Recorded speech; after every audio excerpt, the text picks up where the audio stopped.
Website. Maybe you're thinking about having your first one made, or maybe you just need a new, better one. In any case, you should know at least some of the basics about web design. And no worries, it will only take 3 minutes. First of all, let's face it, a website is the core of your online marketing activities. If you look at all the marketing channels and techniques, what they actually do is bring visitors to your website. And the main purpose of a website is turning these visitors into customers. In marketing terms, this is called conversion. A bad website will basically cause you to waste money on other marketing methods because you don't need more visitors if you can't turn them into customers. So the better your website is, the more visitors are converted into your customers. And it doesn't really matter whether you sell consumer products online, provide local services, or build houses. Many people in the industry call themselves web designers, but they really are just a bunch of geeks with some basic coding knowledge.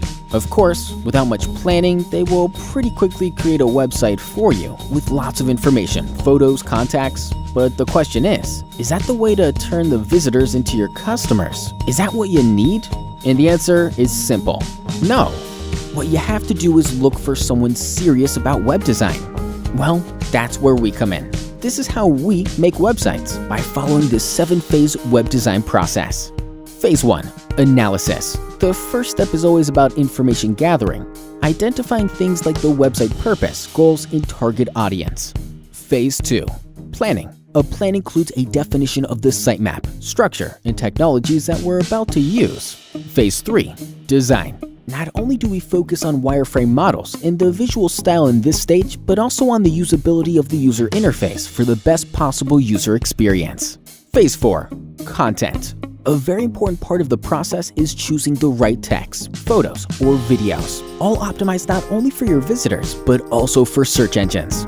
Phase 5. Development. Here, we actually create the website using the hypertext markup language and cascading style sheets with some help from databases and other technologies as well.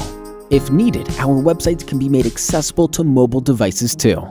Phase 6. Testing. We test all the technical features like code and scripts, compatibility with major browsers, but we also ask ourselves if the website really fulfills its purpose. Phase 7. Deployment. After we launch the site, our job is definitely not done yet. We always monitor what's happening after the start, enabling us to fix any possible deficiencies. And if you want, we can also manage the future maintenance and updates for you.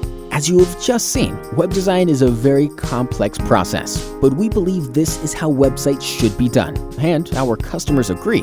And if you share our passion for high-quality websites, let's get in touch. We'll be happy to help you with what we do best.